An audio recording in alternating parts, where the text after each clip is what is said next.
হযরত আবু উসমান রাদিয়াল্লাহু তাআলা আনহু বর্ণনা করেন যে আমি একবার সালমান ফারসি রাদিয়াল্লাহু তাআলা আনহুর সাথে একটি গাছের নিচে দাঁড়িয়েছিলাম। সালমান ফারসি রাদিয়াল্লাহু তাআলা আনহু গাছের শুকনো একটি ডালকে ধরে সেটিকে নাড়াতে লাগলেন, এমনকি সেই ডালের সবগুলো পাতা ঝরে পড়ল। তিনি আমাকে লক্ষ্য করে বললেন, হে আবু উসমান, তুমি আমাকে কেন জিজ্ঞেস করছো না যে আমি এই কাজটি কেন করছি? তখন আমি জিজ্ঞেস করলাম, আপনি এটা কেন করলেন? তিনি জবাব দিলেন, আমি একদিন রাসূল সাল্লাল্লাহু আলাইহি ওয়াসাল্লামের সাথে একটি গাছের নিচে অবস্থান করছিলাম। রাসূল সাল্লাল্লাহু আলাইহি ওয়াসাল্লাম গাছের শুকনো একটি ডালকে ধরে এভাবে নাড়াতে থাকলেন। আমি অপলক দৃষ্টিতে তাকিয়ে রইলাম।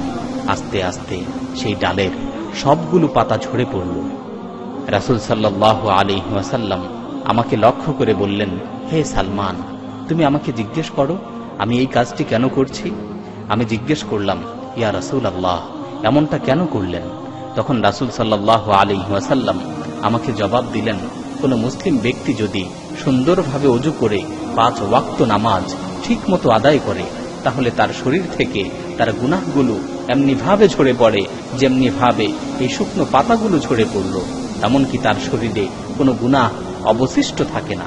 তারপর রাসূল সাল্লাল্লাহু আলাইহি ওয়াসাল্লাম কুরআনের আয়াত তেলাওয়াত করলেন, আকিমিস সালাতা তারাফাইন নাহারি ওয়া যুলাফাম মিনাল লাইল ইন্নাল হাসানাতি ইউযহিবুনাস সাইয়্যাত যালিকা যিকরা লিয-যাকিরিন।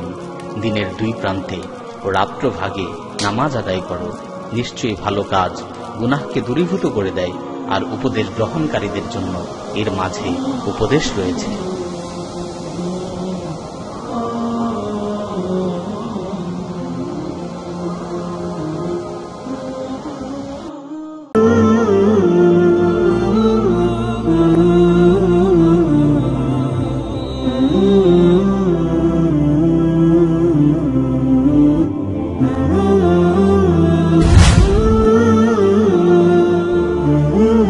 جزاك الله خيرا।